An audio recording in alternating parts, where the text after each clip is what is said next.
Good morning Odisha. आज ହେଉଛି 23 मई गुरुବାର। ଆଜିର ରହିଛି 10ଟି ଗୁରୁତ୍ୱପୂର୍ଣ୍ଣ ଖବର।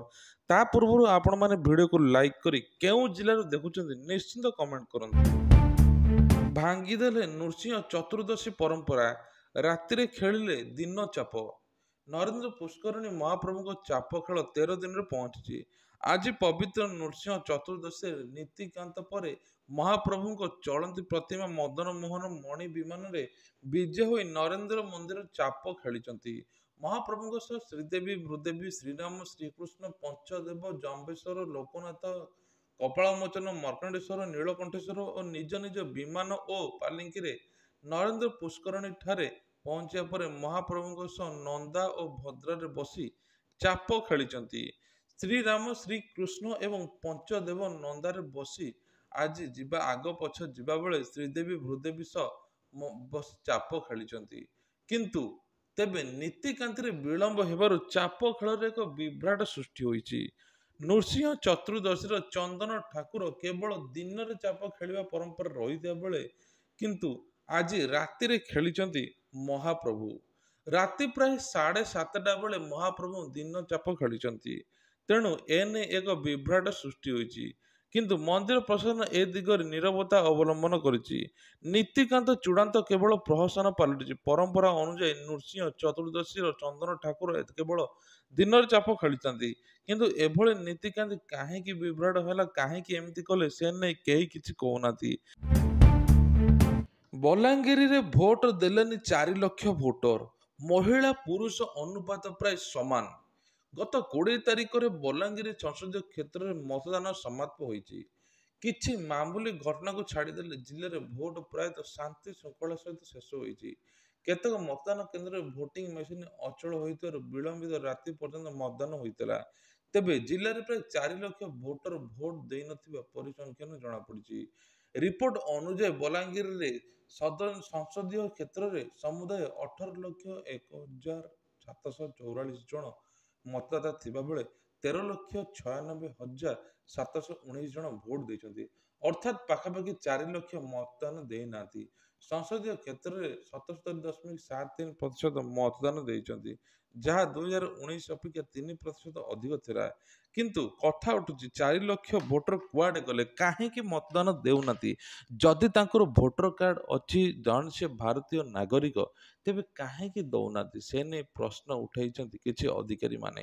ସରକାର ତାଙ୍କ ସମସ୍ୟାକୁ ଦୂର ନ କରିବାରୁ କିଛି ଲୋକ ଭୋଟ ଦେଇନାହାନ୍ତି ବୋଲି କୁହାଯାଉଛି। ପାଖାପାଖି 4 ଲକ୍ଷରୁ ଅଧିକ ଲୋକ ବଲାଙ୍ଗୀରରେ ଭୋଟ ଦେଇନାହାନ୍ତି। ସୃଷ୍ଟି ହେଲା ଲଘୁଚାପ, 24ରେ ଅବପାତ। ବାଲେଶ୍ୱର ଭଦ୍ରକ 25-26ରେ ପ୍ରବଳରୁ ଅତି ପ୍ରବଳ ବର୍ଷା ହେବ। ବଙ୍ଗୋପସାଗରରେ ସୃଷ୍ଟି ହୋଇଥିବା ଘୂର୍ଣ୍ଣିବଳୟ ଆଜି ଲଘୁଚାପରେ ପରିଣତ ହୋଇଛି। ଅପରାହ୍ନ ସୁଦ୍ଧା ଦକ୍ଷିଣ ପଶ୍ଚିମ ପାର୍ଶ୍ୱବର୍ତ୍ତୀ ପଶ୍ଚିମ କେନ୍ଦ୍ରୀୟ ତତ୍ସଂଲଗ୍ନ ଉତ୍ତର ତାମିଲନାଡୁ ଏବଂ ଦକ୍ଷିଣ ଆନ୍ଧ୍ରପ୍ରଦେଶ ଉପକୂଳ ଅବସ୍ଥିତ ରହିଛି। ଏଥିସହିତ ଘୂର୍ଣ୍ଣିବଳୟ ବାୟୁମଣ୍ଡଳରେ 5.8 କିଲୋମିଟର ପର୍ଯ୍ୟନ୍ତ ବ୍ୟାପିପାରେ। ତେଣୁ ଓଡ଼ିଶାରେ କିଛି କିଛି ଜିଲ୍ଲାରେ ପ୍ରବଳରୁ ଅତି ପ୍ରବଳ ବର୍ଷା ହେବ ବୋଲି ପାଣିପାଗ ବିଭାଗ ସୂଚନା ଦେଇଛି। ବାଲେଶ୍ୱର ଭଦ୍ରକରେ 25-26ରେ ବର୍ଷା। 26 ତାରିଖ ଯାଏଁ ମତ୍ସ୍ୟଜୀବୀଙ୍କୁ ସମୁଦ୍ରକୁ ମନା। ଆଗକୁ ବଢ଼ିଲା ମୌସୁମୀ। ଜୁନ୍ 10 ପରେ ଓଡ଼ିଶା ଛୁଇଁବ ବୋଲି କୁହାଯାଉଛି। ଏହାର ପ୍ରଭାବରେ 23 ତାରିଖ ସକାଳୁ ସକାଳୁ କେନ୍ଦ୍ରୀୟ ସଂଲଗ୍ନ ବଙ୍ଗୋପସାଗରରେ ଘଣ୍ଟା ପ୍ରତି 40ରୁ 50 କିଲୋମିଟର ବେଗରେ ପବନ ବହିବ। ମଝିରେ ମଝିରେ 60 କିଲୋମିଟର ଝଟକା ମଧ୍ୟ ଦେଇପାରେ। ତେବେ 24 ତାରିଖ ସକାଳେ ଅବପାତଟି ଉତ୍ତର ବଙ୍ଗୋପସାଗରରେ ପହଞ୍ଚିଲା ବେଳକୁ ପବନ ବେଗ 70 କିଲୋମିଟର ପହଞ୍ଚିବ। ଏହି ସମୟରେ ସମୁଦ୍ର ଅଶାନ୍ତ ରହିଥିବାରୁ ମତ୍ସ୍ୟଜୀବୀମାନଙ୍କୁ ମନା କରାଯାଇଛି। ତେଣୁ 24, 25, 26ରେ କିଛି କିଛି ଜିଲ୍ଲାରେ ବର୍ଷା ହେବାର ସମ୍ଭାବନା ଅଛି ବୋଲି ପାଣିପାଗ ବିଭାଗ ସୂଚନା ଦେଇଛି।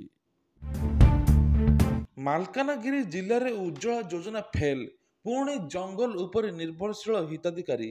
ସରକାରଙ୍କ ଉଜ୍ଜ୍ୱଳା ଯୋଜନା ଜିଲ୍ଲାରେ ଆଉ କାମ କରୁନାହିଁ।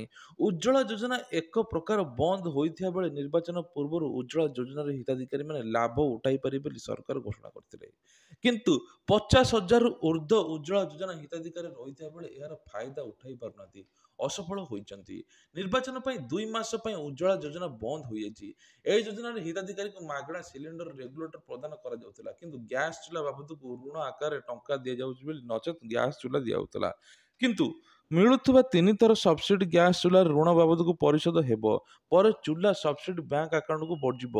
ତେଣୁ ପ୍ରାୟତଃ କୌଣସି ଉଜ୍ଜ୍ୱଳା ହିତାଧିକାରୀମାନେ ଏ ବିଷୟରେ ଅବଗତ ନାହାନ୍ତି। ଜିଲ୍ଲାର ଉଜ୍ଜ୍ୱଳା ଯୋଜନା ଏକ ପ୍ରକାର ଠପ୍ ହୋଇଯାଇଛି କହିଲେ ଅତ୍ୟୁକ୍ତି ହେବ ନାହିଁ। ହିତାଧିକାରୀମାନେ ଆର୍ଥିକ ଅନଟନରେ ଜୀବନ ବିତାଉଥିବା ବେଳେ ଗ୍ୟାସ୍ ଭରିବା ପାଇଁ ଟଙ୍କା ନାହିଁ। କିନ୍ତୁ ପାଖାପାଖି ସେ ଜାଳେଣୀ ଖୋଜିବା ପାଇଁ ଲାଗିଛନ୍ତି। ଆଉ ପରିବାର ଦୁଃଖ କଷ୍ଟେ ଚଳୁଛି।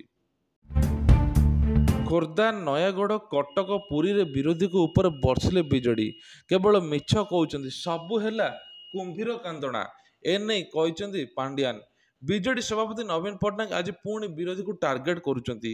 ଖୋର୍ଦ୍ଧା, ନୟାଗଡ଼, କଟକ, ପୁରୀ ନିର୍ବାଚନ ମଣ୍ଡଳୀକୁ ବିଜେଡି ପ୍ରାର୍ଥୀ ପ୍ରଚାର କଲାବେଳେ କହିଥିଲେ ଯେ ବିରୋଧୀ ମିଛ କହୁଛନ୍ତି, କୁମ୍ଭୀର କାନ୍ଦଣା କାନ୍ଦୁଛନ୍ତି। ଏହା ସହିତ ଲୋକଙ୍କୁ ପଚାରିଥିଲେ ଜୁଲାଇ ମାସରୁ ମାଗଣା ବିଜୁଳି ମିଳିବ, ଆପଣମାନେ ଖୁସି ତ? ସମବେତ ଜନତା ହିଁ ହଁ ମାରିଥିଲେ। ଆଉ ବିଭିନ୍ନ ଯୋଜନା ସମ୍ପର୍କରେ ଲୋକଙ୍କର ମତାମତ ନେଇଥିଲେ। ଲୋକମାନେ ଏନେଇ ଖୁସି ଅଛନ୍ତି ବୋଲି କହିଥିଲେ।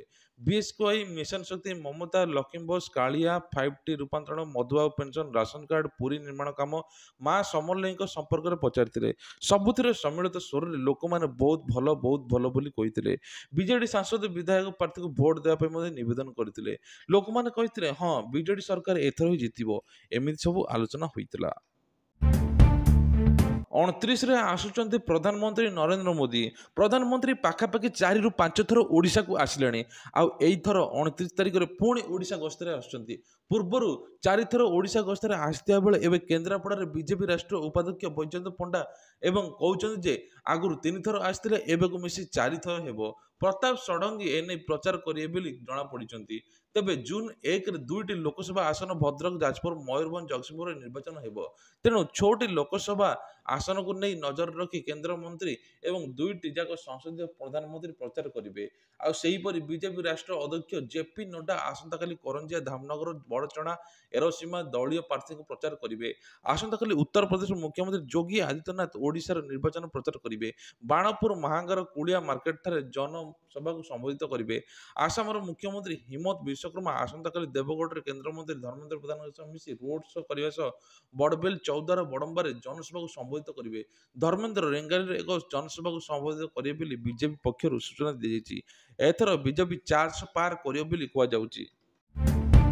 ଇଭିଏମ୍କୁ ଭାଙ୍ଗିଦେଲେ ୱାଇଏସ୍ଆର୍ସିପି ବିଧାୟକ। ତେବେ ଆନ୍ଧ୍ରପ୍ରଦେଶର ୱାଇଏସ୍ଆର୍ସିପିର ଜଣେ ବିଧାୟକ ଇଭିଏମ୍କୁ ଭାଙ୍ଗି ନଷ୍ଟ କରିଦେବା ଚର୍ଚ୍ଚାର ବିଷୟ ପାଲଟିଛି।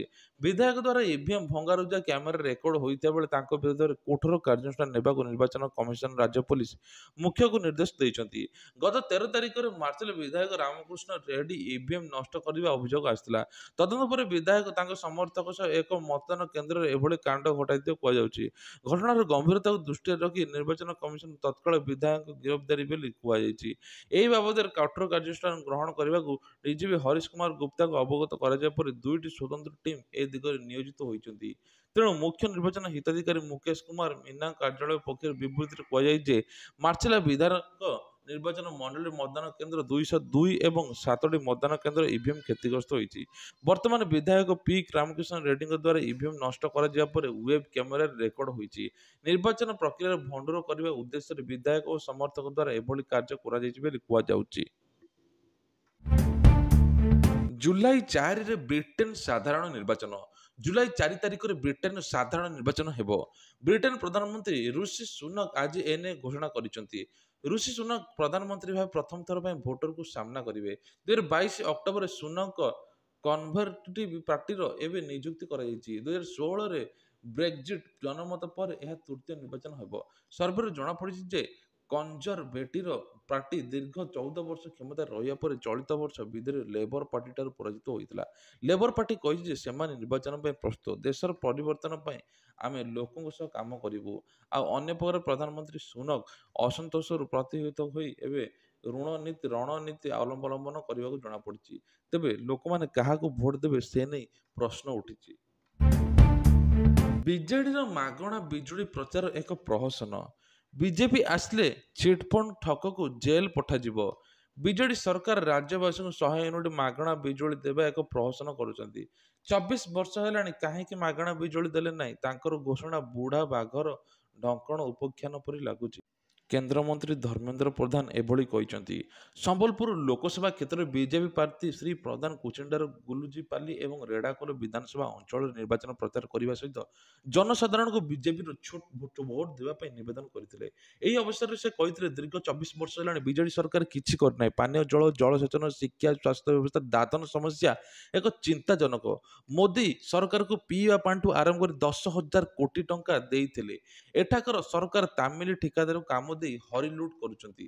ସାମାନ୍ୟ ବ୍ୟାଗ ମଧ୍ୟ ବାହାରେ ବାହାରେ ବୁଲିଲା। ଜଳସେଚନକୁ ସୁବିଧା ନଥିବାରୁ ମରୁଡ଼ି ପଡୁଛି। ଡାକ୍ତର ନଥିବାରୁ ସ୍ୱାସ୍ଥ୍ୟବସ୍ଥା ବିପର୍ଯ୍ୟୟ ହେଉଛି। କାମ ନ ପାଇବାରୁ ଲୋକମାନେ ବାହାରକୁ ଦାଦନ ଖଟିବା ପାଇଁ ଯାଉଛନ୍ତି। ଆଉ ଏଥିରେ କହୁଛନ୍ତି 100 ୟୁନିଟ ମାଗଣା ବିଜୁଳି ଦେବେ। ଏଇଟା ସବୁ ପ୍ରହସନ, କେବଳ ଭୋଟ ଆପଣାଇବା ପାଇଁ। ଆପଣମାନଙ୍କୁ କୁହାଯାଉଛି ବିଜେପି ସରକାର ଥରେ ଆସିଲେ ସବୁ ସୁବିଧା ପାଇବେ ଏବଂ ଲୋକମାନେ ଦାଦନ ଖଟିବା ପାଇଁ ବାହାରକୁ ମଧ୍ୟ ଯିବେ ନାହିଁ। ଏଭଳି କହିଛନ୍ତି ଶ୍ରୀ ପ୍ରଧାନ। ତେଣୁ ଦେଖାଯାଉ କେଉଁ ପାଣି କୁଆଡ଼େ ଯାଉଛି, କେଉଁ ରାଜନେତା ଏଇ ଆଗକୁ ଆସୁଛନ୍ତି, ସେ ନେଇ ଅପେକ୍ଷା। ତେଣୁ ପ୍ରତ୍ୟେକ ଦିନ ଦେଶ ବିଦେଶର ମୁଖ୍ୟ ଖବର ପାଇବା ପାଇଁ ହେଲେ ଚ୍ୟାନେଲକୁ ସବସ୍କ୍ରାଇବ କରିଦିଅନ୍ତୁ। ଜୟ ଜଗନ୍ନାଥ।